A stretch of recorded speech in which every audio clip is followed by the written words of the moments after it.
Ladies and gentlemen, before this begins, to let everybody know, photographs, videos, and live streaming are allowed, but please be respectful of those of you who may be blocked by your efforts.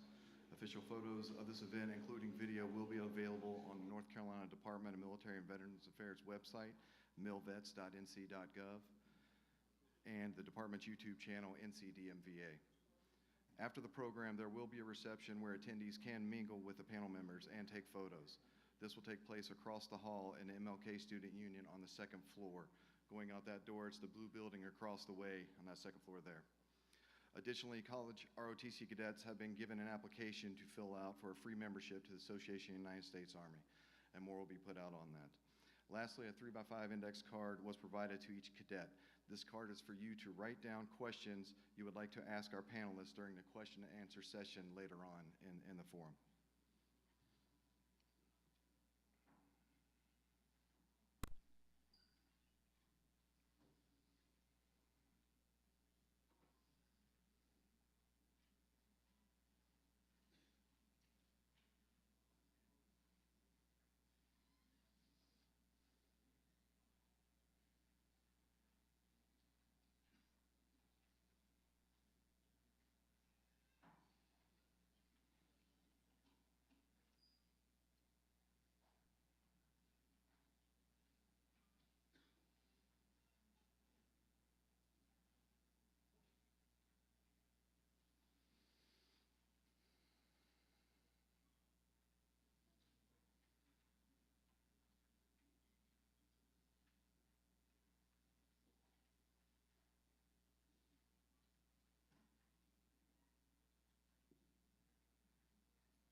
Program will begin in 1 minute. One last reminder to please silence all electronic devices. Thank you.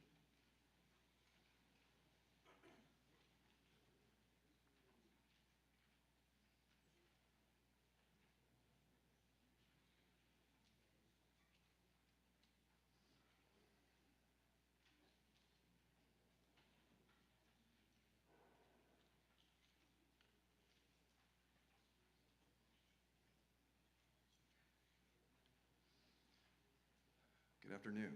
I am Rick Long, the Military Affairs Installation Coordinator with the North Carolina Department of Military and Veterans Affairs. and the moderator for today's program.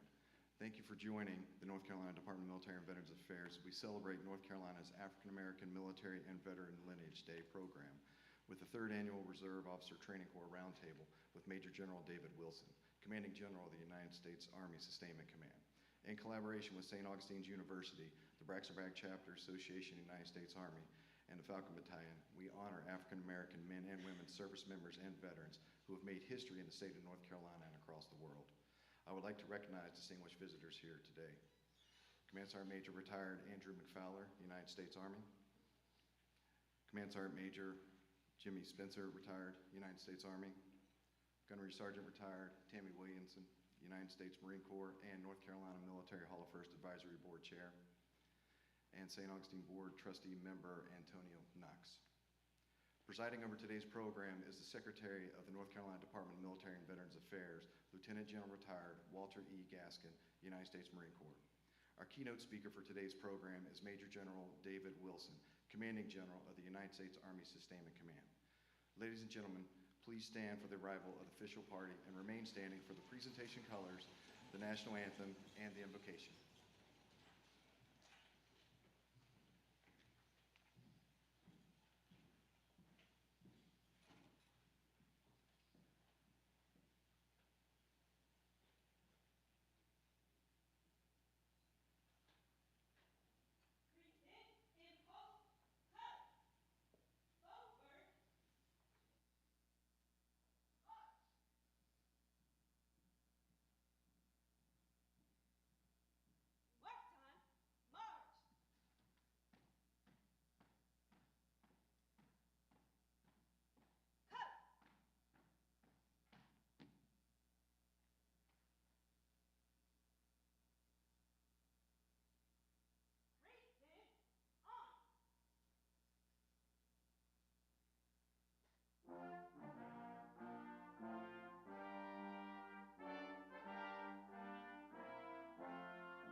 Please be seated.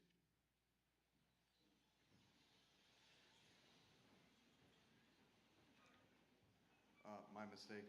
I ask please stand, and I ask St. Augustine's University Chaplain Reverend Hershey to come forward to give invocation. I apologize. I was going to get them up anyway. Good afternoon. I'm the Reverend Hershey Millette Stevens, Dean of the Chapel and Spiritual Life.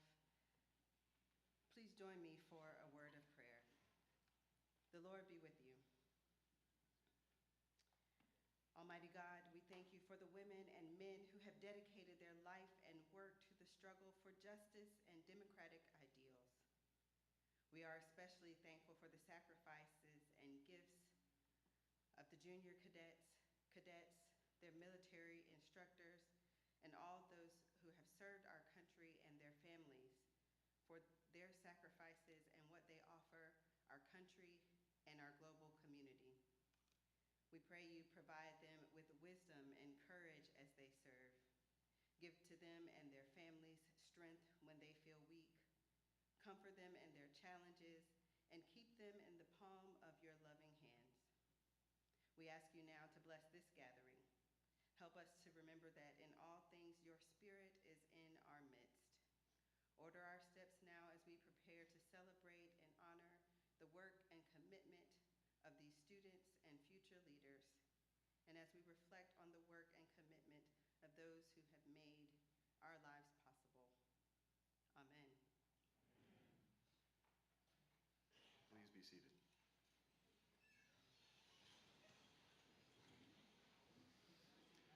Our host for today's program is St. Augustine's University President, Dr. Christine Johnson McPhail. Ladies and gentlemen, please welcome Dr. McPhail to provide welcoming remarks.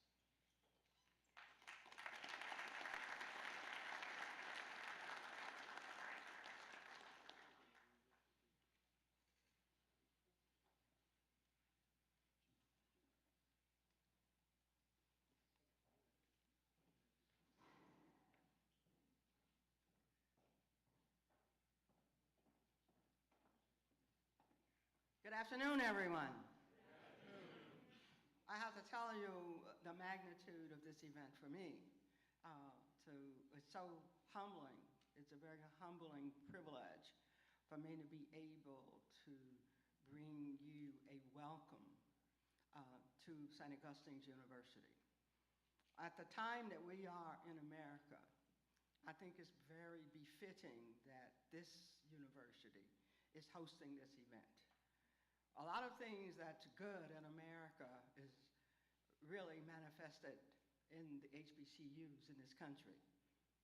And then when we look at what's happening in America and the role that veterans play, I think it's a very good thing, a wonderful day in Raleigh that St. Augustine's University can be a part of this host, a part of this celebration, a part of this recognition, a part of the recognition of the past, holding on to what we learned from the past, using the past from both the role, the hardships, and the challenges that African Americans in the military have done, but yet and still we've climbed. And then we are here today to recognize the contributions that veterans have made in America.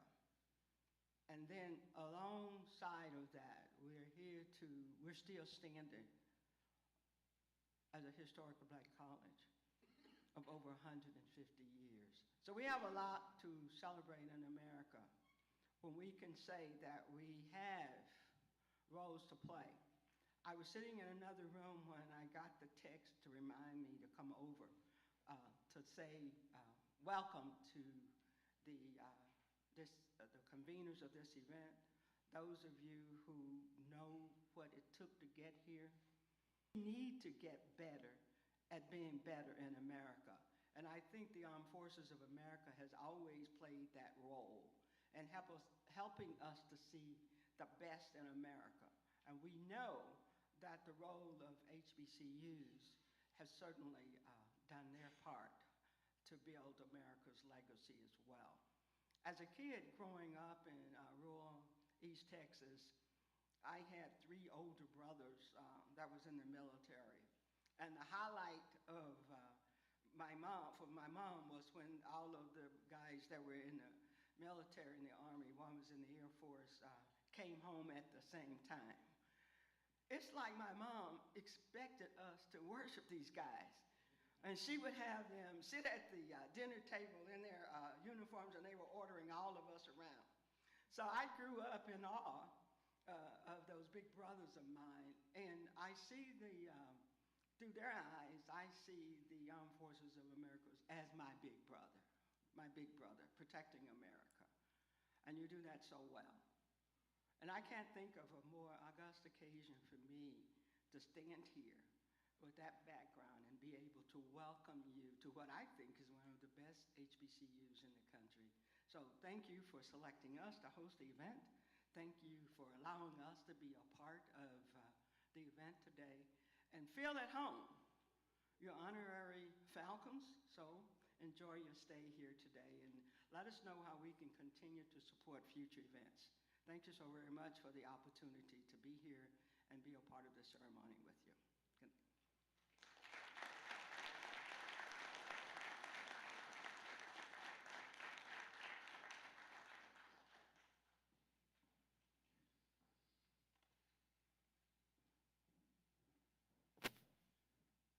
Thank you, Dr.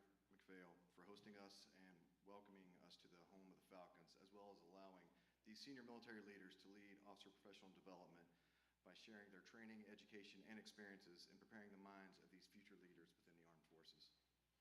It is the ultimate act of loyalty and faith to fight for something you do not have, or cannot see, or have only the hope to one day obtain for yourself. Such was the faith and courage of the African American service members and veterans we recognize today. Without their faith and hope in action, America would not be the great nation it is today. The African American Military and Veterans Lineage Project, managed by the North Carolina Department of Military and Veterans Affairs, is designed to address the lack of information regarding the roles, triumphs, and heroism that North Carolina African Americans played in World War II, Korea, Vietnam, Gulf Wars, and the War on Terror. In the early conflicts, despite being given inferior equipment and less training, as well as navigating a segregated and biased military, Black Americans served with valor and courage. Most of their accomplishments do not exist in many American history books. Therefore, the African American Military and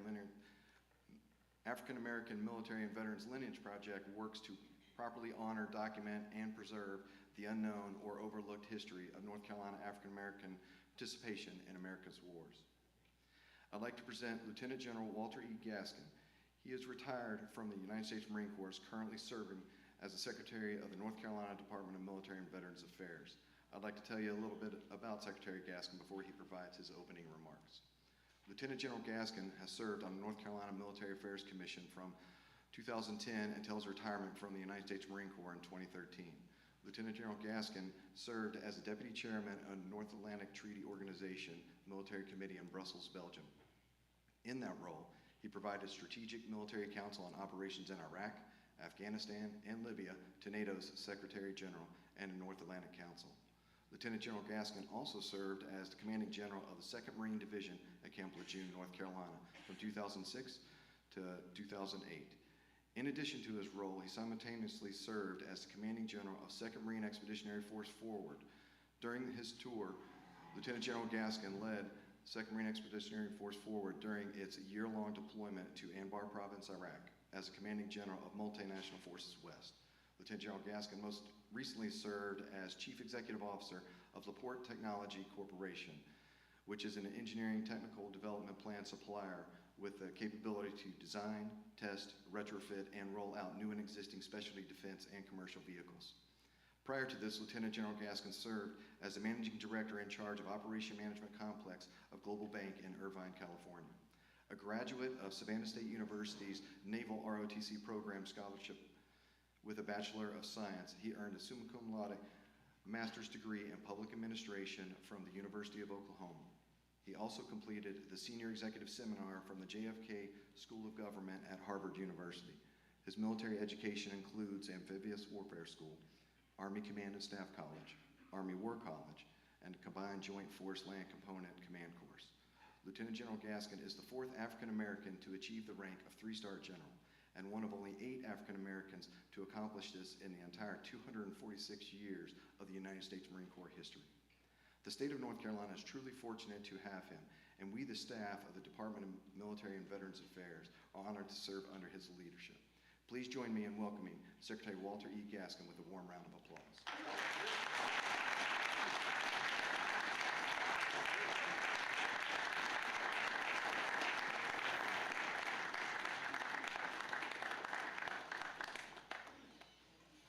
Thank you very much for that splendid introduction.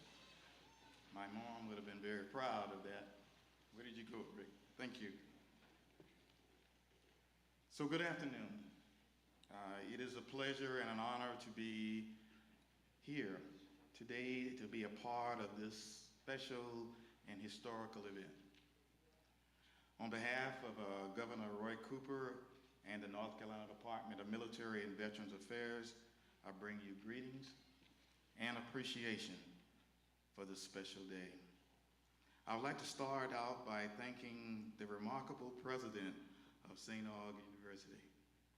Doctor, thank you, and Dr. McPhail, we thank you, and we are very happy and share those meanings that you said in your opening remarks. It's amazing that you are hosting this at this time and at this state of where we are. As a graduate of another HBCU, Savannah State University, I'm extremely proud to be on this historic campus with the legacies and excellence and honor that you display. The North Carolina Department of Military and Veterans Affairs, in partnership with you today, represents a final look, a closer look at our trailblazers, of what they have dreamed and how we stand on their shoulders for their hopes and the flourishing of truth that would have never been happened. What most folks don't realize, that all of our senior leaders in the military of African American descent were coming from HBCUs, with the exception of those that went to the academies. But if you look at all of your senior leaders, you will see that they graduated, and as well as a lot of our politicians, lawyers, doctors, had their origins at HBCU. So it is only fitting that we are here having this roundtable that provides that continued encouragement and insights that gives these young cadets the tools to put in their kit bag as they move forward in their military careers. So to St. Aug, thank you for having us here. I would also like to thank Major General Wilson for taking time to be with us here today to share his military experience, wisdoms, accomplishment, challenges, and leadership. It is great having you here, and we look forward to hearing your remarks today and in the subsequent comments. I'm also looking forward to hearing about the experience and legacies of these legendary colonels over here, Colonel Rivers, Colonel McLendon, and Command Sergeant Major Craven during the panel discussion. You will be moved and thrilled at how they overcame the challenges to arrive at these key positions that we have that opportunity to ask questions about today.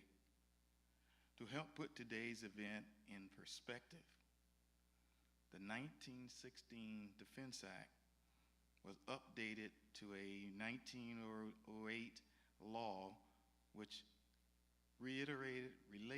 established the organization of the military. This new law included an expansion of the Army, the creation of the Officers and Enlisted Reserve Corps, and the creation of the Reserve Officer Training Corps.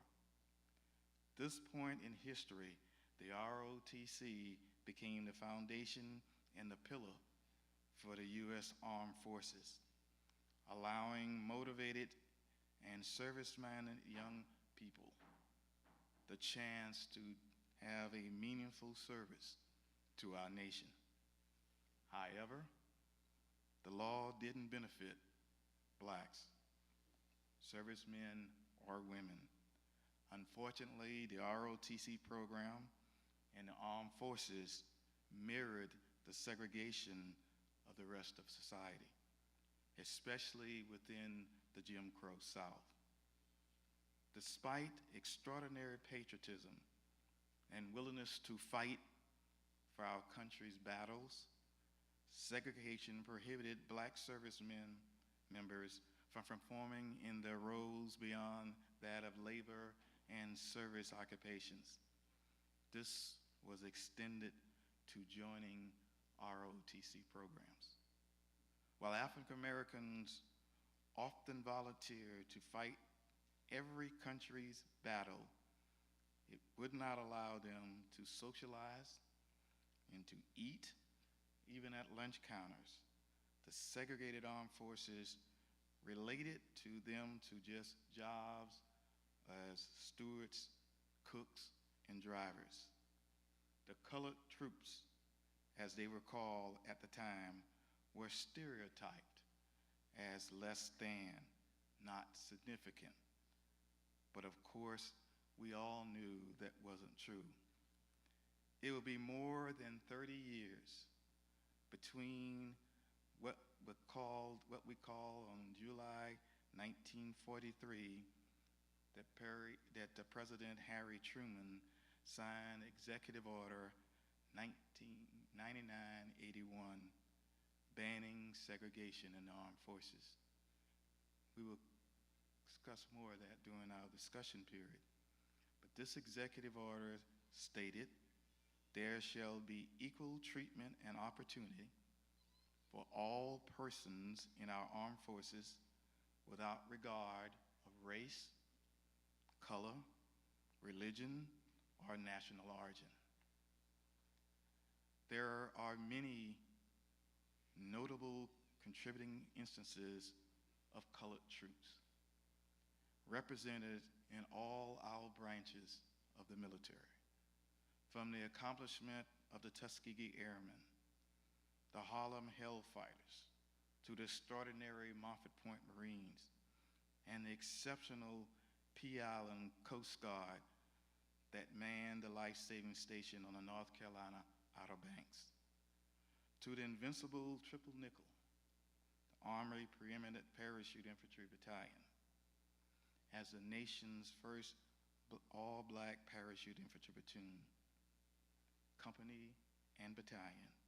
They were trained, elite airborne soldiers, later integrated into the 82nd Airborne Division. To those who've heard about the Buffalo Soldiers, or those who witnessed the movie Glory of the 54th Regiment, these are some of the better known African American soldiers, but there were many more that never made the history books. But there were those times that we will never know them individually, but we will know what they stood for and what manifested in because of the lineage that we talk about, and the fact that we stand on the shoulders of these great men and women because they fought for the right to fight.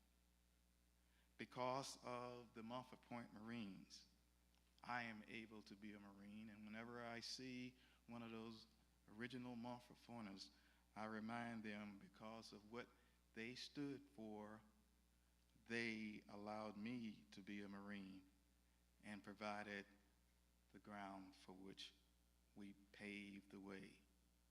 Let us not forget the amazing things that women have done, like Elizabeth Barker Johnson of Elton, North Carolina.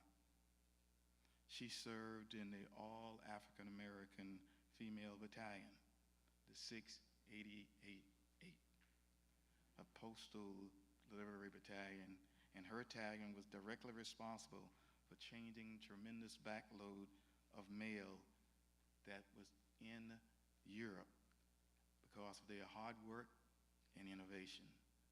After the years of service took her to many places around the world, but most North Carolina probably remembers her because she attended Winston-Salem's Teachers College and went there because of the GI Bill that was first afforded to African Americans. You see, because of this Defense Act, Executive Order 8802 by Roosevelt, and Executive Order 9981 by President Truman, many years we would have the opportunity finally for the Department of the Navy that helped create where I came from. It was during this time that the Department of Navy decided to place in ROTC at historically black colleges and universities. It was 5 of them: Savannah State, Florida A&M, Southern University, Prairieville A&M, and North Carolina A&T. The ROTC experience reinforces that personal values instilled in all of us. The ROTC has taught all of us that this stage, tremendous contributions to our armed forces, from the Revolutionary War, 1812, Civil War, World War I, World War II, Iraq, Afghanistan, Kosovo, and of course, what we continue to do overseas in help for our enemies in harm's way.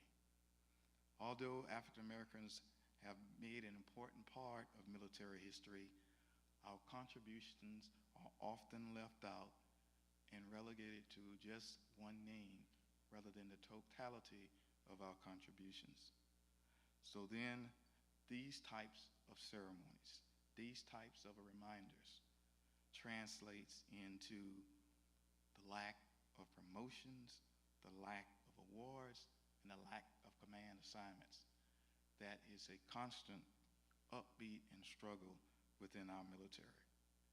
The discussions that we will have today will inform, educate about the significant role, and give to you to ask the questions of what we did when faced with these challenges, and how we overcame, and how we reach back, pass forward, and mentor those who comes behind.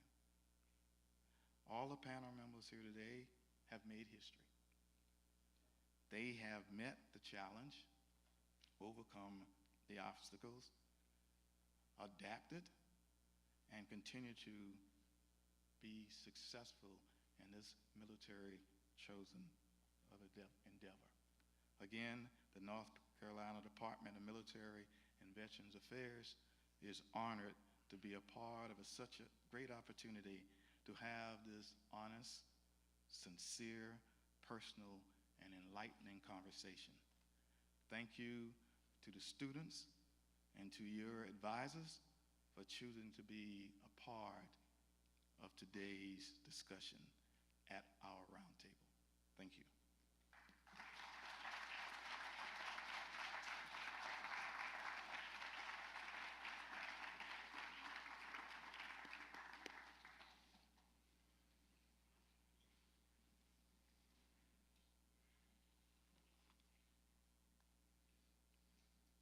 Today's keynote speaker is Major General David Wilson, who currently serves as the Commanding General of the United States Army Sustainment Command.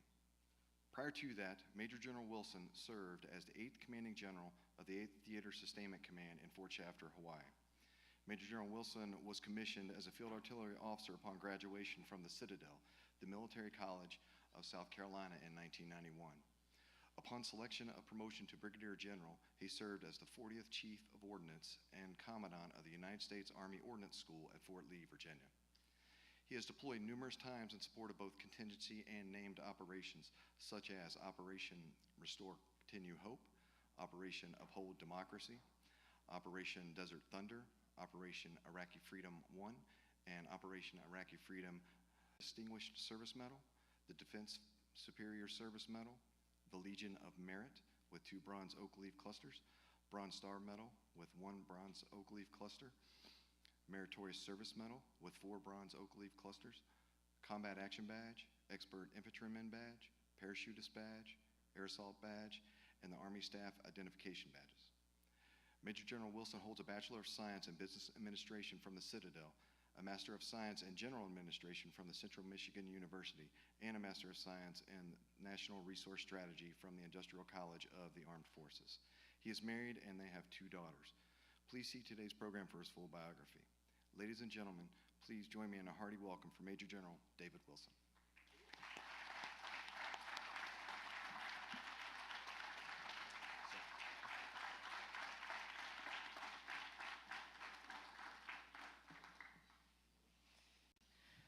Good afternoon.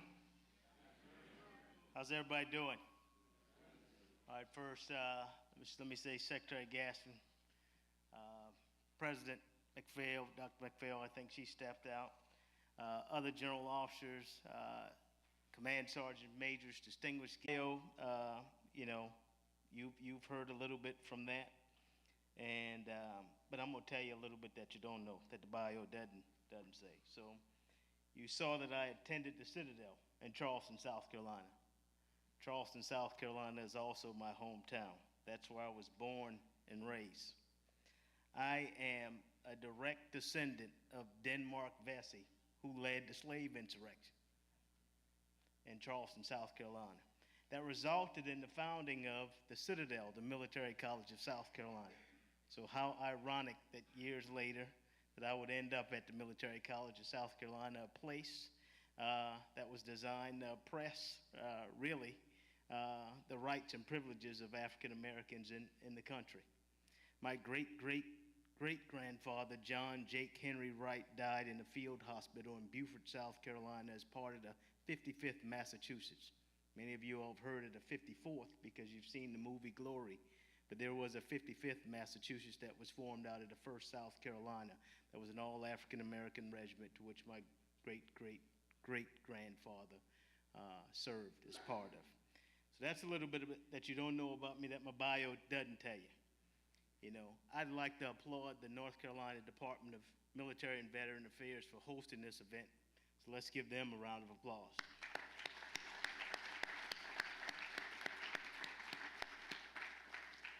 I'd like to ask all our veterans in the audience and those currently serving to stand. Let's give them a round of applause.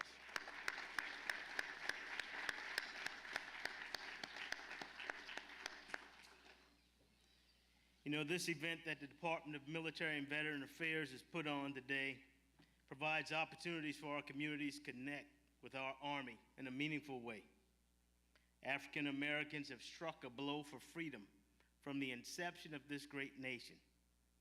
From Crispus Attucks in Farmington, Massachusetts, to Prince Whipple and Oliver Cromwell that crossed the icy Delaware with George Washington.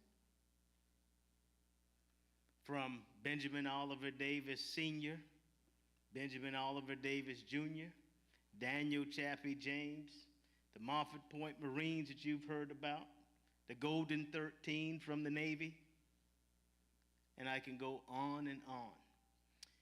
When Brigadier General Benjamin Davis retired from the Army, President Harry Truman hosted his ceremony on the lawn of the White House, which was a first of its kind. And when General Davis was asked to speak, he simply said, "I did my duty." That's what I set out to do. To show that if I knew my job, that I could make a way for myself and my people. The National Defense Act of 1916 opened the door for the creation of the Student Army Training Corps, the SATC program, which is the predecessor of the present-day Reserve Officers Training Program. Now, there had been previous experiments prior to this. Captain Aldridge Partridge, a West Point graduate, had conducted some training programs to bring in citizen soldiers along with Major General Leonard Wood, but those programs did not last, nor were they enduring. It wasn't until the National Defense Act of 1916 that this was codified. First two training locations were Camp Howard in Des Moines, Iowa.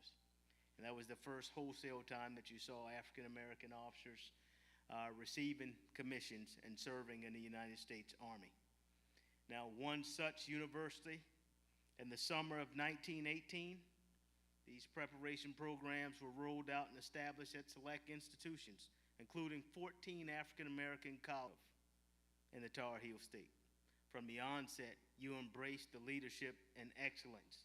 And to this very day, thousands of students participate in the junior ROTC program, along with the 30,000 students that participate in the senior ROTC programs across the country. In today's Army, 70% of the newly commissioned officers are ROTC graduates.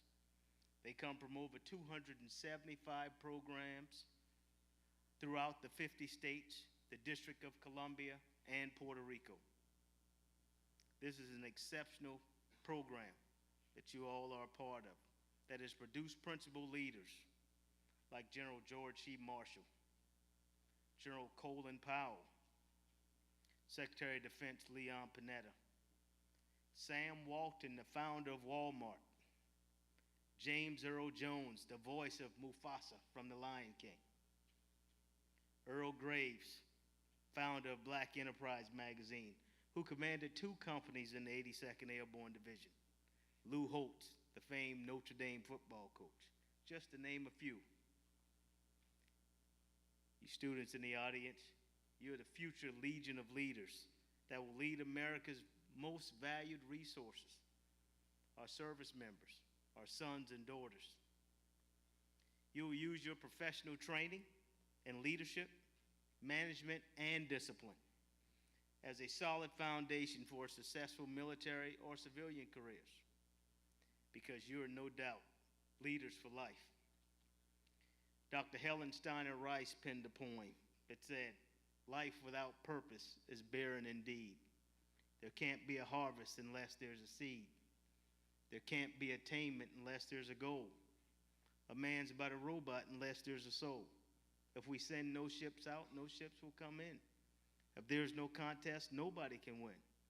For games can't be won unless they're played." And she goes on in this point. Her point, though, as she continued, was about purpose and the importance of purpose. And so as you live out your purpose, lean in and don't let out. Because as principal leaders, you'll be charged with taking care of your people so that they can in turn take care of the mission. I spoke with a 17-year-old kid in the Fort Bragg Officers Club one day that I was going in for, so you give power to your doubts. I share that with you all today. Don't doubt your power, because in doing so, you give power to your doubts. Thank you again for allowing me to participate in this great program. Army Strong.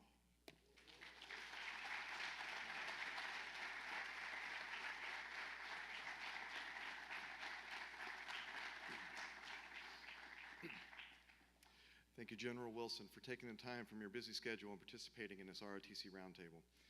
You have been a leader and a mentor for many. We are truly grateful for you taking this professional development journey with the state of North Carolina and Department of Military and Veterans Affairs to teach, coach, and mentor our future leaders from North Carolina.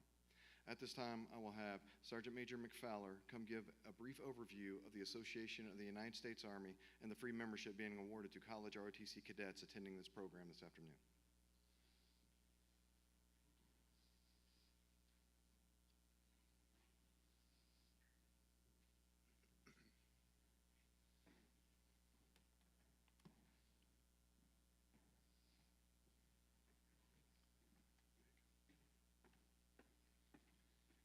Good afternoon. Lieutenant General Gaskin, Major General Wilson, Command Sergeant Major Craven, other distinguished guests, and most important, the cadets. Now, why the cadets are the most important? Because you are the future. You are what's going to keep us great, and you are what's going to make us stronger. While I'm up here today, I'm going to talk to you about the Association of the United States Army. In North Carolina, there's only one chapter. There's 119 chapters throughout the United States, but there's only one in the state of North Carolina. So when you become a member of AUSA in North Carolina, you're a member of what is currently the Braxton Bragg Chapter Association. Now, what is ROTC? Why is ROTC important to cadets? It's your professional development. It gives you an opportunity to leadership experience. It also provides you with national recognition. Every year, the Association of the United States Army gives a $4,000 scholarship to the #1 cadet. They present this in October at the national meeting up in Washington, D.C. But I'm up here today to give you a free membership. We have 4 or 5 levels of membership. We have life, 2 years, 5 years, and we also have the basic membership, which is free.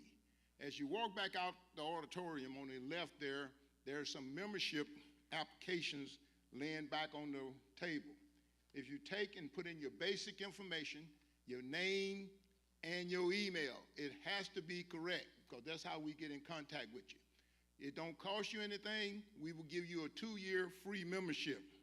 Then as you become more familiar with AUSA, you can invest and decide if you want to be a more advanced member and get more stuff out of it. Now, they tell me if you take them things you got in your pocket called phones and take a picture of this, you can do the same thing as filling out the paper application. But when I take a picture of this, I look at it, I just see some black spots on my phone. So I don't know how y'all do that. But anyway, that's what you can do. I want to ask each one of you to take an opportunity. I also brought some books. I only got about 20 of them laying on the table with all the Army battle streamers. So you can take a look and see all the great events and the streamers that the United States Army have participated in. So I will ask you to make sure you fill one out. And if you do, if you fill out the paper one, give it to me or my road buddy here, Jimmy Spencer. Now, who is Jimmy Spencer? Jimmy Spencer is a famous person because he know me. Well, really make Jimmy Spencer. Jimmy is a senior fellow up at the national headquarters of AUSA. So if you got anything you want the national people to know, let Jimmy know and he'll get the word to them. Again, thank you very much.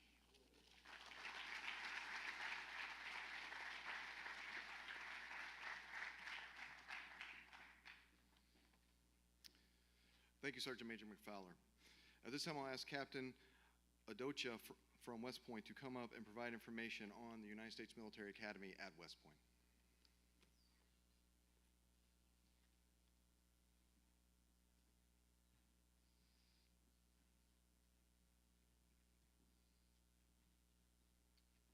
How's it going? My name is Captain Kalechi Adocha. I am the admissions officer for the United States Military Academy, West Point. The reason I'm here, right, I spend 20 weeks out of the year traveling across the United States of America to find the very best of talent. Sitting back there, raise your hand, talent. You guys, the talent, right? To find the very best of talent and matriculate them to the United States Military Academy, West Point. Now, why do we do that? It is imperative to the nation that we have the very best and brightest, solving some very complex problems, right, that General Wilson has, to make sure that our nation is ready, right? And so, again, do I have juniors in the audience? Any juniors in high school? Juniors, raise your hand, right? Okay, so this is what we're gonna do. My juniors, I have this summer at West Point, we have summer leadership experience. What is that? It's, again, teaching you, hey, how to become a leader, right? Introducing you to STEM technology, cyber, space, and then, hey, leadership reaction. So I want my juniors, raise your hand, juniors. You guys are gonna apply to SLE, all right? And I'm picking 5 of you juniors are gonna come up to SLE this summer, okay?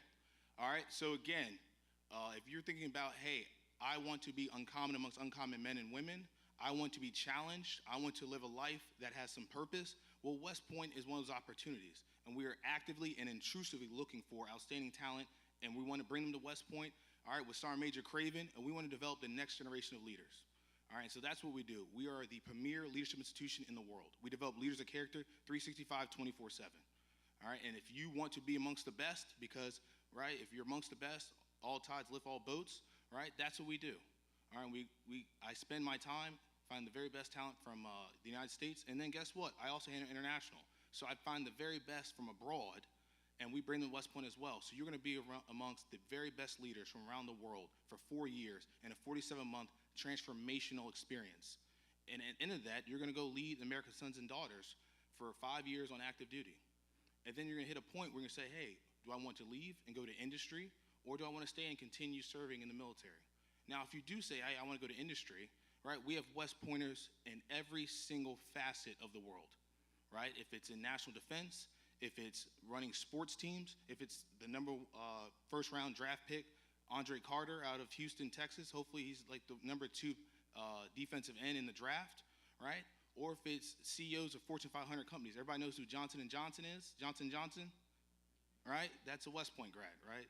And so, again, we have leaders everywhere in every single sector all around the world, and we are actively and intrusively looking for Who are my leaders and my JROTC leaders? Where you guys at? Raise your hand. Right? We're actively looking for you guys. All right, and when we talk about nominations, who's the nomination authority for Army JROTC cadets for West Point? It's your instructor, right? So again, my ROTC instructors are your nomination authority, okay? So please, join me this summer at SLE, our Summer Leadership Experience. Do well in your JROTC and your studies. I have my business card, I'll be out in the back. And again, if you want to be uncommon amongst uncommon men and women, you come to West Point. All right, thank you.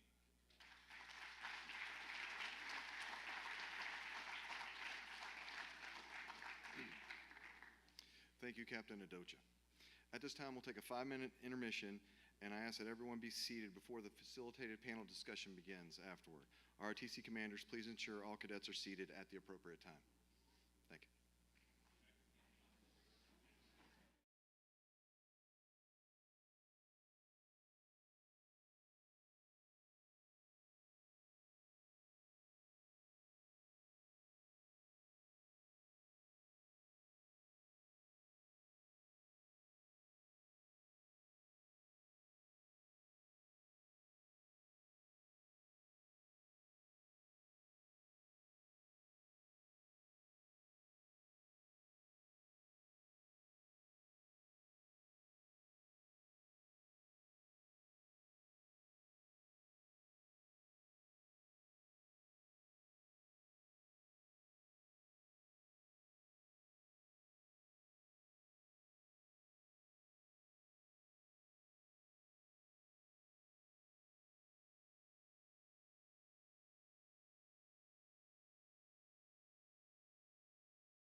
Mic check, mic check. Hey, first and foremost, good afternoon. It's great to be here. I'm privileged and honored to be here. So thank you for the invite. My military journey started about 27 years ago, where I was commissioned out of Florida A&M University as an intel officer. First duty assignment was the 101st Airborne Division. I decided to take a different path. I wanted to go Special Forces, so I went to the Q course, which is a Special Operations Qualification course down at Fort Bragg, North Carolina. And 24 years later, I'm standing here as a Special Forces officer. I've had various assignments throughout the Central Asian states, Africa, the Middle East. My current duty station right now is the Citadel, where I'm the professor of military science, where I get to coach, mentor, develop cadets on a day-to-day basis. And I tell you, after 27 years, that is the most rewarding job I've ever had. Thank you very much.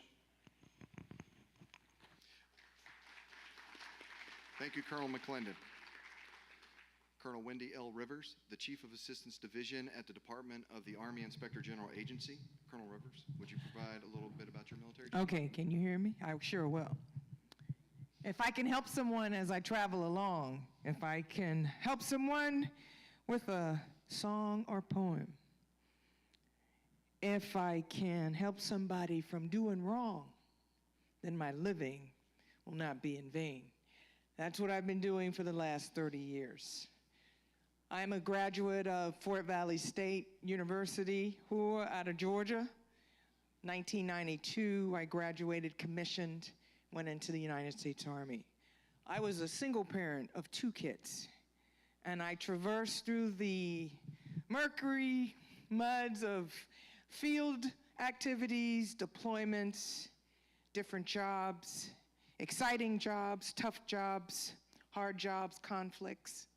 And I'm here today standing in front of you. I matriculated through company command, battalion command, brigade command. I've done it all. Every morning that I put my uniform on, it's not the 30 years that I count. It's every day that the joy and the smile is on my face of the patriotism, of the selfless service and determination and the perseverance that has taken me this far. It is a joy and an honor to be here today. Thank you. Thank you, Colonel Rivers. Command Sergeant Major Robert T. Craven, the 26th Command Sergeant Major of the United States Corps of Cadets in West Point, New York. Sergeant Major Craven.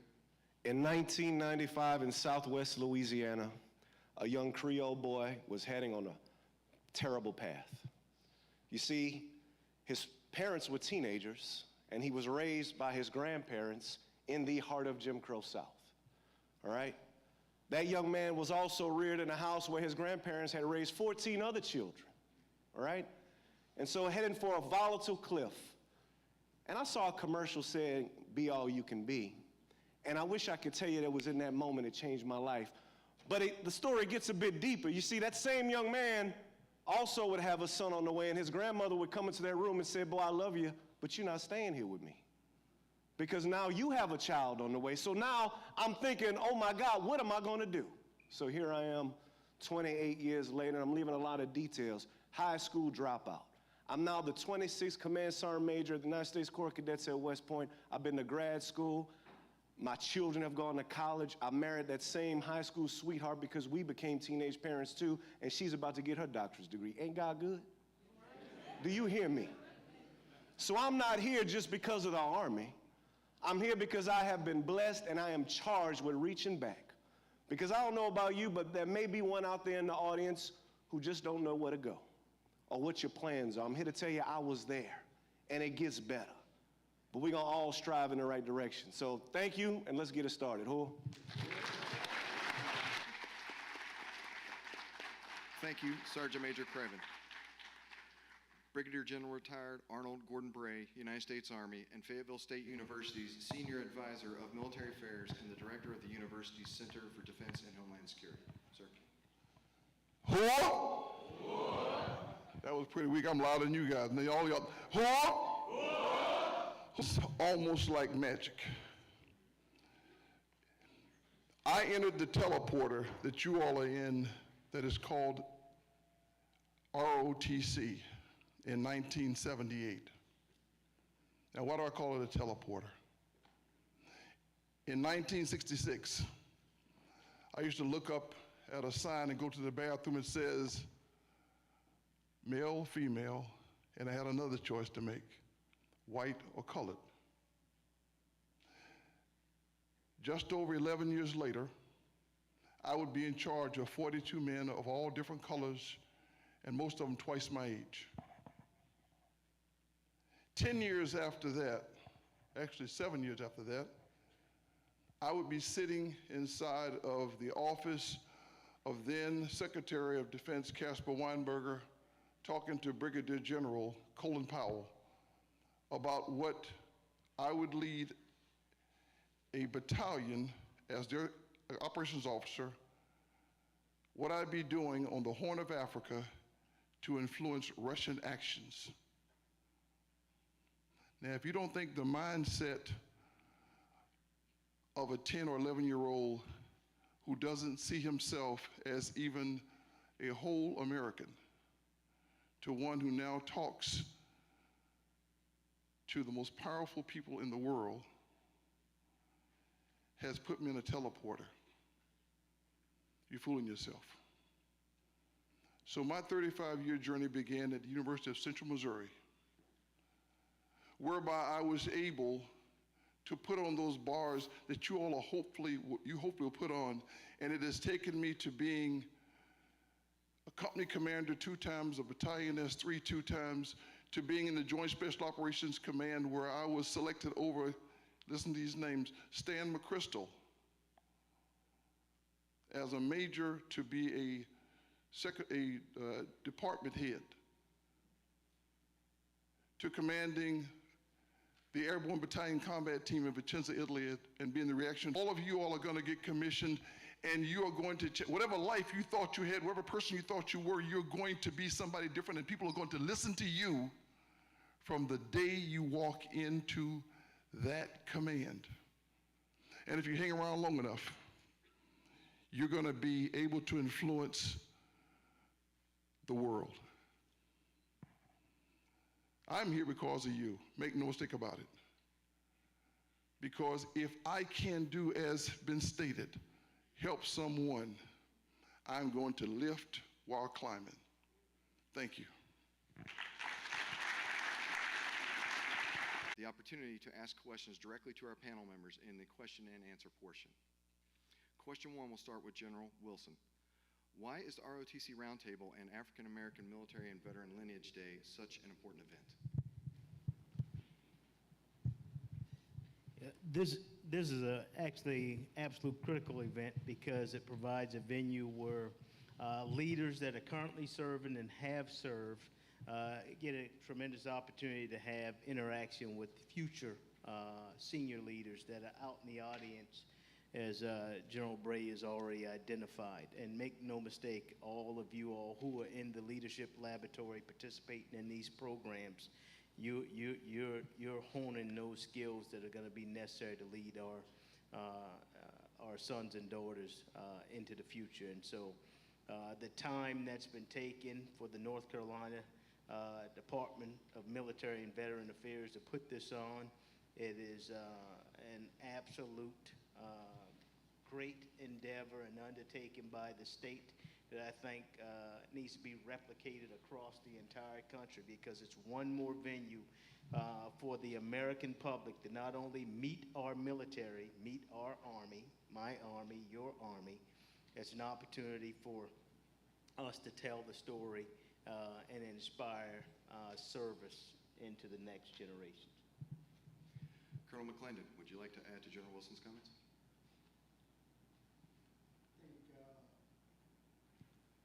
Mic check. Okay. Yeah. We don't get enough exposure of the contributions of African Americans to the military.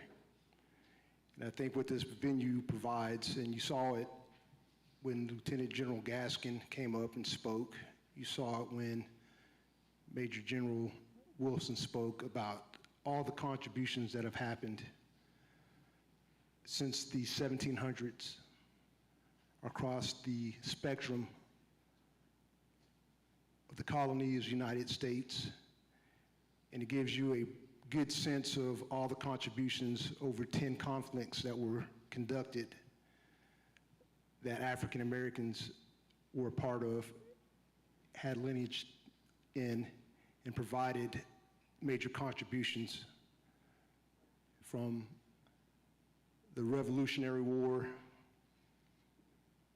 to the War of 1812 to the Civil War, back down to the Spanish War, the War of the Frontiers, World War I, World War II, the Korean War, Vietnam, the Persian Gulf, in addition to the War on Terror. We've made significant contributions. This is a perfect venue where we can have cadets listen to some of the contributions that were made, understand that we've had major contributions by individuals as well as units that have paid major parts to the contribution of military lineage. Colonel Rivers, would you like to add to their responses? It's important for you to see who we are. It's important for you to be able to communicate and exchange the knowledge that is there. It's important for you to be able to engage in key leaders who are still serving. And as you aspire to do great things, it is important for you to be able to see that. When we were coming up, we didn't see a lot of that. And so it was hard. We didn't have many mentors. And so you have an opportunity through knowledge, through engagement, through networking, to be able to be anything you can be if you just put your mind to it and focus on your purpose and your passion. And you'll do exceedingly what we're doing on this stage. Does any other panelists have anything they would like to add on this topic? I would just say, I think General Wilson said something profound. You cannot inspire anyone if you are not inspired. You see, you have to see inspiration. You have to touch it, you have to feel it, from incentivizing service and inspire service, right? Incentivizing is warranted in some ways, but man, when you're inspired to do something, that's life-changing. It changes the whole trajectory of who you are and the people around you. So that's my little 2 cents. Thank you. Any other panelists? Since you said it 3 times, if I can do a segue from all that you've kind of heard, I spent a lot of time becoming an historian, and I always ask myself, so what? So what? I hope you become inspired by the fact that, one, you belong. I've got a love-hate relationship with Colin Kaepernick. Okay, why? What does the red stand for on our United States flag? Anybody? Blood. The blood of those who've built this nation. Who was the first person to spill blood? And not by accident, because they refused to be slave to a man or nation again. Who was that person? Somebody, anybody. It's Crispus Attucks. And it wasn't an accident. It's even stated so by John Adams. He writes that down, first American to die. So that belongs, that flag is ours. We are entitled by our blood to enjoy the treasures of this nation. I was that guy that ran around trying to be a soldier for, when I was a little boy, because we did that. My dad was a cook on the USS Ticonderoga, World War II. He couldn't be that kind of a soldier. So I was held bound to be an airborne infantry airborne ranger. This man right here is a product of that kind of advancement. So as we celebrate, every one of you now have the choices you can make. And so that's part of that foundation. That signing of Executive Order 9981 is yours, that opened the doors that said you can be. On July 26, 1948, this is the 75th year of that signing. So it's incredible that you should look at it, you should think about it, you should say, my choices will influence, because guess what? Every one of your services and service leaders, if you notice, a lot of the foundation, they did the warrior pathway and then made other choices. We couldn't do that before. So when you start making your choice, think about it, because that is also where most of your leaders are going to come from. So that's why I'm here. Thanks, sir. Question 2, and it will start with Secretary Gaskin. What is the significance of learning about African American contributions in the military? You know, you have been listening to the significance as everyone tell their story, but I want to touch on 3 folks that influenced that education of the Negro. First, you had the statement by W.E. Du Bois that said, the most important thing to remember is this: be ready at any moment to give up what you are for what you might become. And then by Carter Wilson, the father of what we now know as Black History Month. It was then Black History Week. And he said, if a race has no history, if it has no worthwhile tradition, if it becomes a negligible factor in the thought of the world, it stands in danger of being exterminated. And finally, Charles Hamilton Houston, without education, there is no hope for our people, and without hope, our future is lost. That's what we do, and what we have found out is that what history has become is his story, not our story. And that's why we venture to see what challenges that face each one of us as we attempted to bridge the gap. You know, that's why we use this term, fight for the right to fight, because let me tell you, patriotism is colorblind, and that's what we became a part of. General Gordon Bray, would you like to add to Secretary Gaskin's comments? First of all, thank you very much again. You're going to walk out this door, you're going to shake people's hands. And when they shake your hand, they're going to say, thank you for your service. And some of you are going to say, I haven't served yet. Yes, you did. Every one of you, the commission, you've raised your right hand to support and defend the Constitution of the United States against all enemies, foreign and domestic. And that means every night you go to bed, you're going to be asking yourself 2 questions. Did I do everything I can to get myself ready for tomorrow? And you're going to wake up saying, am I ready for today and what brings forth? So I'm amazed, and thank you so much. Sergeant Major Craven, would you like to add to their responses? Tomorrow night at West Point in Washington Hall, we will recognize Henry O. Flipper. We do this every year. Henry O. Flipper is the first Black graduate of West Point. Tomorrow night, a young cadet will receive a reward in the honor of Henry O. Flipper, chosen because of any adversity they've survived and basically overcome while at the academy. Why is that important? Because it is our history. Because it is our history, it is our legacy, and we should not exclude it. And these 4,400 cadets will all witness this, right? And it's profound.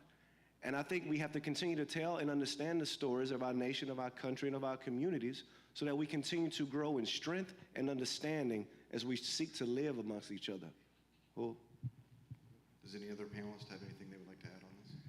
Yeah, I would just say from a perspective is, you know, you have to invest time in it. Sergeant Major talked about Henry O. Flipper, but there were 3 others before Flipper.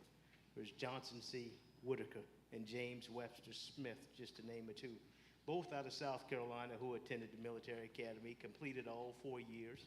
They found Webster Smith chained to his bunk, both of his earlobes cut off, mutilated, failed to commission him because he said he self-mutilated himself.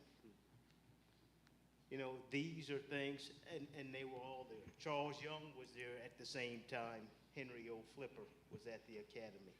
And so, but that history is important for you all to understand that they were first. John Conyers out of Manning, South Carolina, the first to enter the U.S. Naval Academy. And I can go on and on and on. These people that took tremendous steps did so that you might have the courage and the ability to take the steps. And there's a great book that I think you need to add to your library if you're going to embark upon this endeavor, and it's called Strength for the Fight, African American Military Experience by Bernard C. Naughty. You know, and I'll just say it again, Strength for the Fight, African American Military Experience by Bernard C. Naughty. Thank you. Question 3. I'm sorry, I saw both of y'all raise mics. If y'all have something to say, I'll go ahead, and I don't want to cut any information off. No, I was just going to add real quick. You know, I'm a fourth generation military within my family. My great-grandfather was in the Army, part of the Spanish-American War. My grandfather was part of World War II. My dad was part of the Persian Gulf War, and then myself. And they all had different jobs. You know, my great-great-grandfather was in logistics. My grandfather was a cook out in the Pacific. My dad was a human resources officer, and here I am, I'm Special Forces. I bring that up because you have to know where you come from, all right? And we all have heard the old saying of knowledge is power. So it's indicative, you know, that you be in an environment like you are today, because this is probably the most history that you'll probably ever received, all right, within an hour's time frame. So you have to know the sacrifices that were made. You have to know the history of those that went before you, those that are now serving. You have to know the past and the present. You have to know the sacrifices and commitment and the dedication. So that's why this is important today, is because this is a head start to helping you identify where you want to go, especially for you junior ROTC cadets that are looking to go into the military, and those ROTC cadets that are sitting here trying to decide on what branch they want to go into. Dig into the history, find out where you want to go, find out where the path is, and then look into the present to see what will set you up for success. Thank you. Well, he almost took everything I was going to say. You got to be curious about what's going on. You've got knowledge is power, and you've got to read. And I think that's one of the things that we lack a little bit of, is getting back into reading, to understanding. In order to go forward, it is important that you understand where you're coming from. You can't talk about Benjamin Davis if you don't know what he did. You can't talk about Hazel Johnson or even Colin Powell if you can't articulate what they represented. We stand on the shoulders of all those. I'm a Buffalo Soldier motorcycle rider, but I also know every last one of them who's done so much, and we go to schools and colleges and different places to explain the rich history of what came before us. And so it's important for you, as we are up here, when we're finished, ask those questions, be curious, because we aspire to inspire before we expire. Thank you. Question 3 will start with Colonel McClendon. As a leader, how do you build a trusting and lasting relationship with your subordinates? I think that's a very profound question. Thank you for giving that to me. I would tell you, just, you know, from my 27 years of experience, my 36 years, I like to equate, you know, my 4 years of JROTC back when I was in high school, my 5 years of ROTC when I was in college, and now my 27 years of my total military experience. And I'll just go back to some simple terms, some simple things that I think we take for granted, and you know, and we overthink something like this. But you know, the first thing is just demonstrating empathy and respect for people. All right, if you can respect the people that you work with, the people that you work for, and your subordinates that work for you, they would inherently provide you the trust that you think you deserve. I will also say that for subordinates is trust must be earned.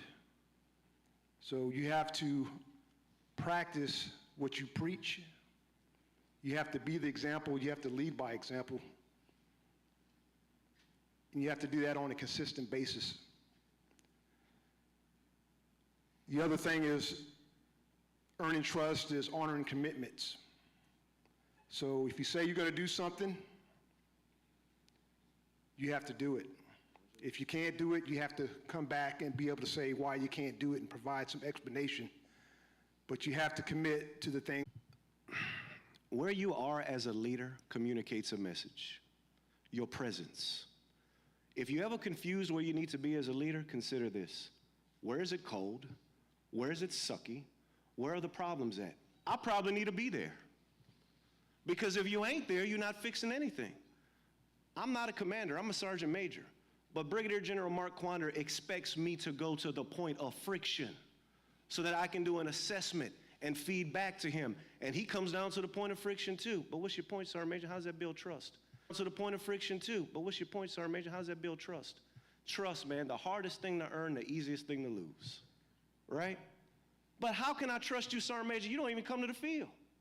Like, sir, how can I trust you? You're not even on airborne status. Like, I'm the first one out the door. I'm giving you little small vignettes, but this is all things y'all gonna live. And it's not easy. If it was easy, anybody could do it, right? And anybody who tells you they got leadership figured out, run away from them, because they lying. They are lying to you. Because every day we're trying to figure this thing out. So, last thing, be genuine, be authentic. A soldier can smell BS coming a mile away, and you know it. So just be real with your soldiers, man, and be empathetic. At the end of the day, it's a long process in the journey. Stay true to something. Who? General Wilson, would you like to add to their responses? Yes. You know, there's two types of trust. There's professional trust and personal trust.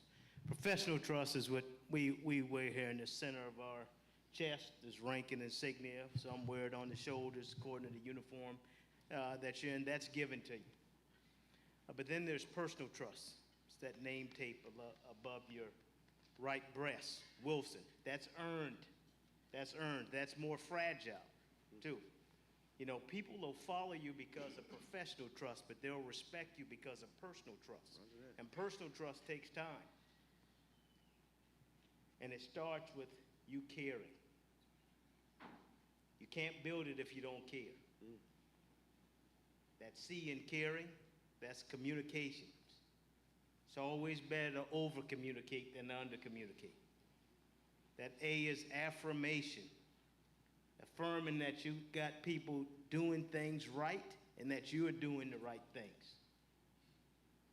The R is recognition. Napoleon said, if I had a bag of medals, I could conquer the world. He wasn't talking about world domination. He was talking about recognizing good performance. And then the E is example. You got to be able to walk the talk. What you want people to do, what you expect, you should be simulating and modeling for others. And that's my take. Does any other panelists have anything they'd like to add? Yeah, let me add to what all of that you heard just means this. As young officers, you have to take care of your troops. And I guarantee you, if you take care of your troops, they will take care of you. Now, what does I mean by taking care of them? You heard of what you need to know. But sometimes taking care of your troop is kicking them in the butt for them to live out their fullest potential. Sometimes it means that you, as all of you lieutenants will say, you got your little platoon notebook. What does that mean? That means I know everything about those that I have. But the other thing that you have to learn very early is you are not a staff NCO. You're not the NCO. You're not competing with the NCO. That's not your role. Because if you really want to lose trust, don't know what the hell you're doing. They will spot you out in a heartbeat. And there is a magic relationship that's created in the military, and that relationship between your staff NCO, and that young officer. If you have that right, you will have the trust both personally and professionally, because you will be there, and I don't mean in the barracks, but in the field where they expect you to be. If you will be there for finding out why, PFC so-and-so is really late. I used to tell my troops that, the easiest article of the Uniform Code of Military Justice to prove is Article 86. Either you're here or you're not. Roger that. But what is the mitigations of why? I mean that sincerely. We kind of laugh at it because the platoon leader, platoon commander couldn't read a map. You got me lost. But that's the symbolic of knowing who and what and how to lead them. I guarantee you, every one of you will have your what now, Lieutenant Moon. That's why you get prepared for those what now, Lieutenant. Thank you. Question 4, and it will start with Colonel Rivers. Why is mentoring important in today's military, and do you still have a mentor even though you are a senior leader? Mentor is so important because you can't do this alone. You can try, and you even may succeed in some areas. But it is very important that you have someone who's not going to tell you what you want to hear, but what you need to hear. Somebody who's going to tell you to be authentic. Don't change who you are. Somebody who's going to be able to say, like someone told me, you can do this even as a single parent. Somebody who's going to tell you, even when it gets tough, keep going. Because it doesn't matter where you come from. Doesn't matter the color of your skin. You got grit, perseverance, and just that inside will to do. You will make it. But a mentor is going to help you see things that you can't see. A mentor is going to be there for you to get advice from, and for you to be able to say, hey, let me throw this at you. I want to make sure that I'm doing the right thing. A mentor is not necessarily someone that looks like you or the same gender as you, but somebody who's got your best interest and is going to pour into you. I still have mentors. I started off with a mentor. I remember as a first lieutenant, second lieutenant, I was coming in the elevator in signal towers, and I was getting off, and a 4-star was getting on the elevator. Well, I jumped back on because I wanted to know how to get to where he was. I was never afraid to ask the questions or to ask for advice or any kind of comments that would help me in my career. This colonel that sits on my chest right here wasn't through any kind of easy route. There were no elevators to success. I had to take the stairs, but I did that with those that were there near me to help in there. So you do need a mentor. General Gordon Bray, would you like to add to Colonel Rivers' comments?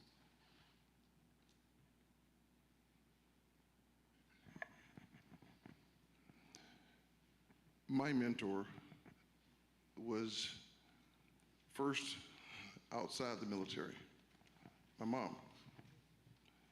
Similar to the colonel, she had 6 kids.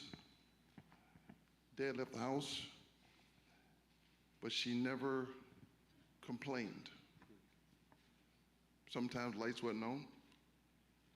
And she made me learn to do with what I have. And until she passed until 2018, she was still there to tell me something, because that's what mentors do. They take you for who you are, and every bit of advice they give you sometimes doesn't necessarily feel good. But you will have developed a relationship where you understand it always comes from the heart and best for you. And to the longer question that was asked, you heard it earlier. If someone says they've got leadership figured out, walk away. Mentors help give you another perspective to what you're going to come up with. And so it's always great to have a legitimate sounding board, sometimes as a prophylaxis, or before you do something, before you walk off that cliff, They may have been there before. And listen to them, and then make your decisions. But no, you never run out of mentors, and they never stop. Secretary Gaskin. Yeah, let me give you a pointed thing of advice. You don't pick mentors. Mentors pick you. And let me tell you why mentors pick you. Whether because they see something in you that inspires them, or even they see themselves. They look at your potential, and that's why a true mentor don't let you walk off the cliff. And they'll tell you, come to me, I'm not willing to do an autopsy to figure out what killed you.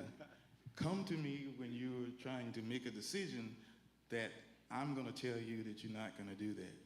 Mentors will tell you when you wanna be reassigned because you are special forces, you wanna go back to Fort Bragg, and they send you overseas to Korea. Mentors tell you what you need to be based on theirs. And that's why I say mentors are technicolor, because as Colonel said, you know, there wasn't many mentors that looked like me when I joined. But the inspiration that they see and the potential they see in you will happen. So how do you get a mentor to see you? Do your damn job. I love it. If you are doing your job, they will come to you because they see something. Does any other panelists have something they'd like to add? Yeah, you know, besides parents, like General Gordon Bray said, my high school football coach was it. I spent an exorbitant amount of time under his tutelage. And so Earl David Brown taught me that winners never quit and quitters never win.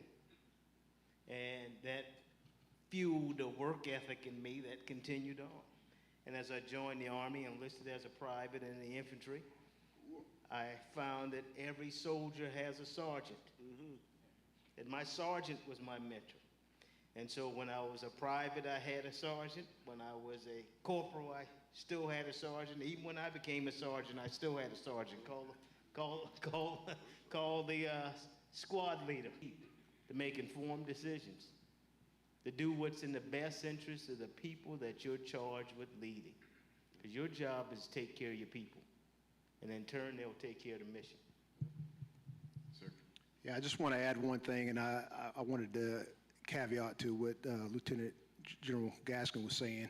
So I was that small percentage that I went through the early phases of my military career without a mentor. So I'm not sure if no one saw any potential in me, or it was just, I was not, the person that someone was looking for. But I would tell you this, though, and I share this with you just to show some vulnerability is, one of the biggest mistakes that for you to work with me, provide me some guidance because I'm trying to follow in the footsteps that you're in, and do that. And I would say look at it from 3 different perspectives too. And I think Major General Wilson talked about it is, you need to have, professionally someone that has more experience that can help coach, mentor, teach, and develop you.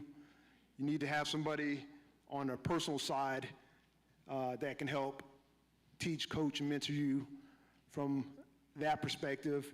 Then also on a spiritual side. Those are the 3 ingredients right there when you talk about mentorship, finding somebody that is a little bit more experienced than you that can give you the right and left limits to help you get to where you want to go. So I just want to throw that out there for everyone because you might find yourself in a position like I was the first 6 years of my career where I really didn't have a mentor. I didn't know what it meant. Is if you don't find that person, go out and find somebody you want to emulate, talk to them, get to know them, and reach out to them, show some vulnerability, and I promise you, they will take you under their wing and try to develop you as much as they can. Thank you. Sir, if I could real quick, listen, the higher up you go, your jokes get funnier, all right? Everybody's running behind you, right? You know what a mentor does? Craven, sit down. Sit down somewhere, Robert Craven. Who are you? You need that. I tell the cadets every day, and believe me, they come from all walks of life, and man, you got some some stellar performers. But here's what I tell these men and women purposely. Don't read your own fan mail. Stop reading it. It's deceitful. Because all it is drunkery, man. I am so great. I'm going to be a Rhodes Scholar. Your platoon sergeant don't care about your Rhodes Scholarship. Your soldiers don't care about your Rhodes Scholarship. Can you read a map, ma'am? Do you know the fire support coordination measures? Are we clear to shoot? Because this is going to save our life. Now, I'm not denigrating education, but what I'm saying is humility goes a long way, man, and you need honest people to keep you honest. Who? Thank you. Question 5, we'll start with Sergeant Major Craven. Oh, man, my bad. Oh, keep me honest. What are some of the challenges you faced coming up through the ranks? Wow. So there I was in the 101st Airborne Division. I guess I ain't supposed to name it, whatever. Air Assault. And I show up, mind you, I'm from Southwest Louisiana, where I come from. You know, all black folks look like me. We all don't look alike, right? But my first sergeant looks at me like, Craven, I couldn't tell you was black until you started talking. So I'm like, how do I take that? So I'm like, first sergeant, he's like, yeah, I just couldn't tell you were black until you started opening your mouth and started talking. I'm a PFC. That stuff broke me up, right? And so I go to my section chief and I talk to him about it. He's like, yeah, man, you know, well, look at you, man. You don't look like us. This is more to the story. I found out a lot about myself, and I thank God for my grandparents. You know why? Because there was no identity crisis in my house. You get what I'm saying? And so what I'm saying was, in that moment of ignorance, and I've ran into more ignorance since I've been in the Army, right? I've learned to love myself even more. And when you don't have the confidence in who you are, that could shape you in the wrong way. My point to you is love yourself. Always love yourself and keep mentors around you who can keep you in the right trajectory. One other story and we'll go. You can't make this up. I'm a first sergeant. My young company commander, we're waiting to go inside a command and staff, and I guess that day President Obama had pissed him off. Because he's going off, and we're in the truck, and he's like, man, Obama, this and that, and he's like, first sergeant, what do you think? I say, sir, you want my opinion as a black man? And so he's like, you're black? He's like, no, first sergeant, you're Cajun. Nah, sir, I'm Creole, man, it's a difference. Again, had to educate him. Now, I'm not trying to give you bad stories. I'm just sharing my life story with you. And I didn't cast any judgments on this man, but I had to educate him because we all come from different walks of life. And I never let that scar me, right? I never did, because you can get in a bad place. Because on the battlefield, man, it's true. It ain't about what color you are. It's about one color, and that's red, and the colors that we fight for. And it's okay to acknowledge where we come from, because diversity, equity, and inclusion is indeed important. But make no mistake about it. When we unite against the enemies of our country, we must fight together, understanding where we come from and have a common love for one another. Don't be scared of it. Acknowledge it. But acknowledge we have one common goal too, and that's to finish this thing together. Who? In the interest of time, we will have to move to the 6th question, which I do want every panel member to answer, to move also to the cadets' questions. So question 6, and it will start with General Wilson. What is one piece of advice you would give to your younger self?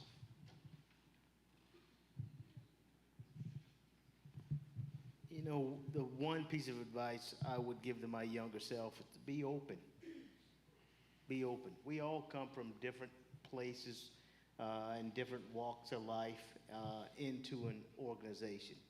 And we can't be shackled by past experiences. We've got to be open to future opportunities that present themselves. And take the times that you're uncomfortable and get comfortable with being uncomfortable. And once you could find comfort in some discomfort, you'll be surprised how much clearly you'll have when things do go bad. You know, I got diagnosed with stage 4 kidney cancer. I was given 90 days to live, only had a 21% chance at surviving.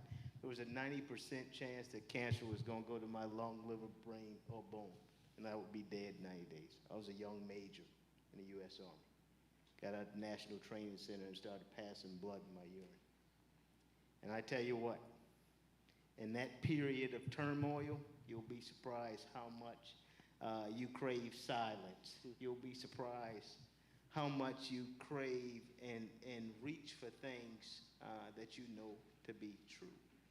And that was my most period of discomfort, but one thing jumped out at me. Life isn't a matter of doing what you like, Wilson. It's a matter of liking what you do.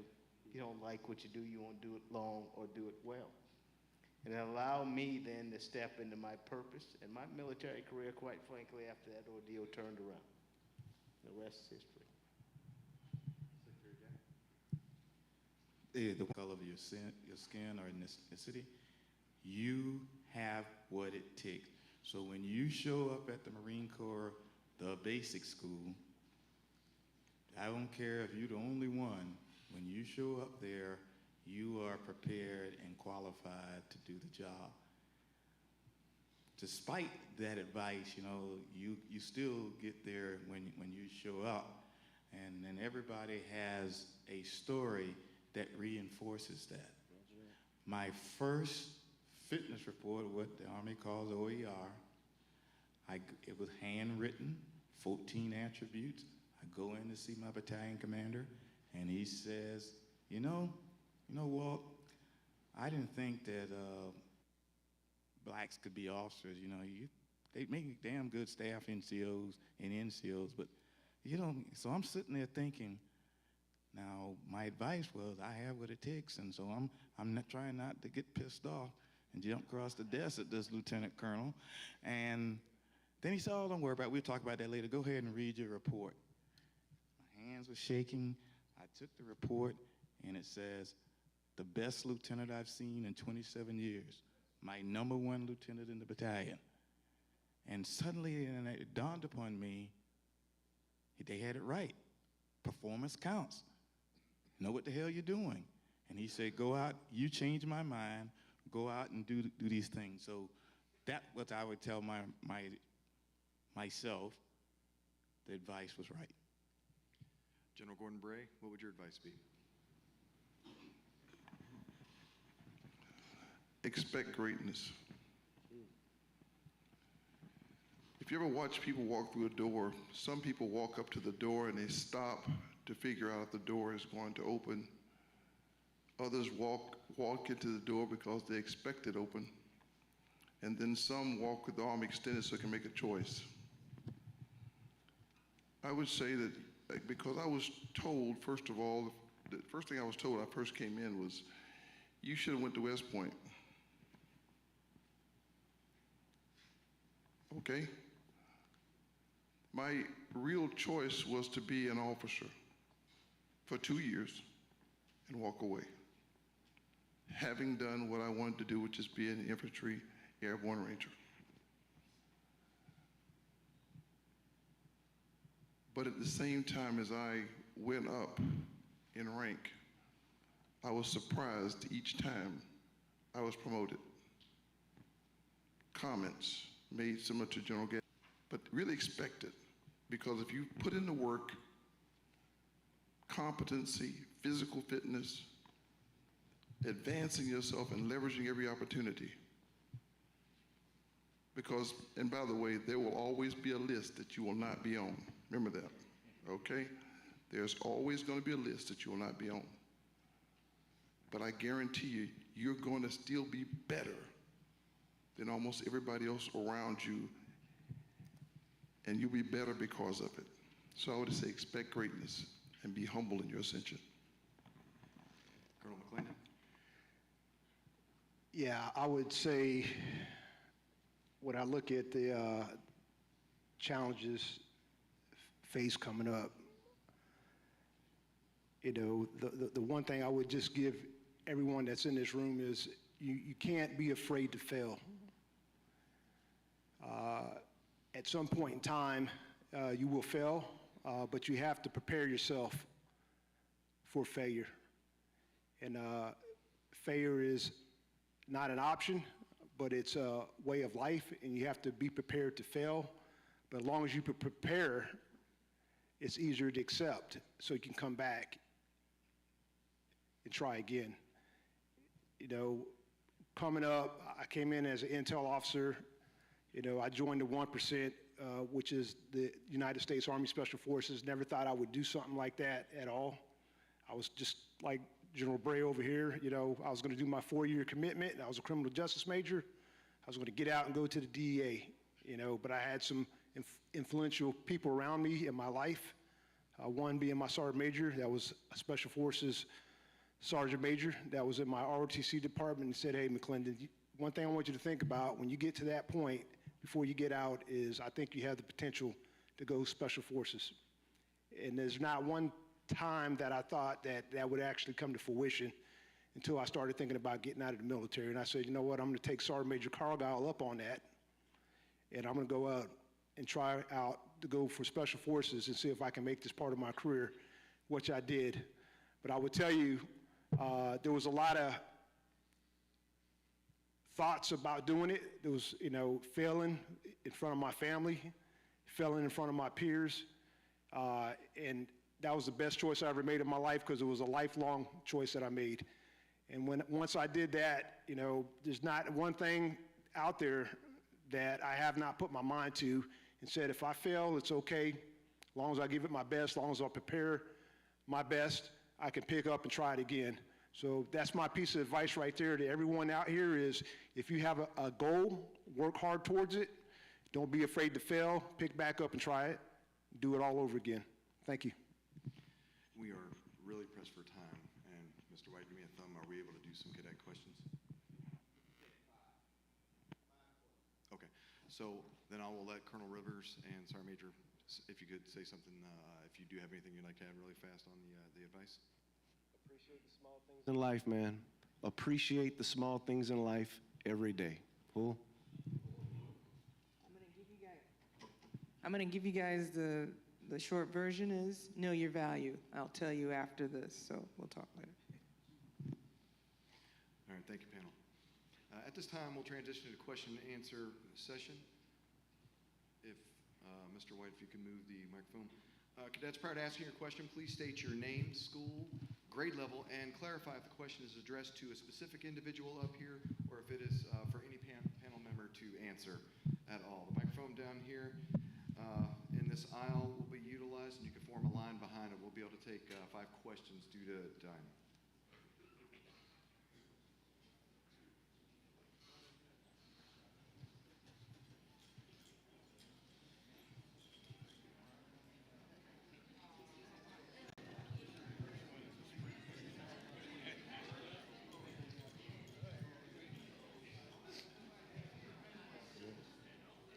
Yes, you may go ahead. Good afternoon. My name is Cadet Avery Collins. I'm from North Carolina A&T. I am a MS3 that you could use as an officer. Yeah, the biggest takeaway for me was really it's about preparation. I spent a lot of time as a non-commissioned officer preparing for events that, you know, we would be involved with in the form of training and mission execution. And that time spent preparing, rehearsing, carrying out the troop leading procedures that was instilled in me by my senior non-commissioned officers. You know, when I became a commissioned officer, you know, I didn't have to abandon everything that I learned. The troop leading procedures were time honored, and that's what I ran to this day. I often tell senior officers, don't forget that basic blocking and tackling. You want to run the flea flicker, but you can't block and tackle. Block and tackle first.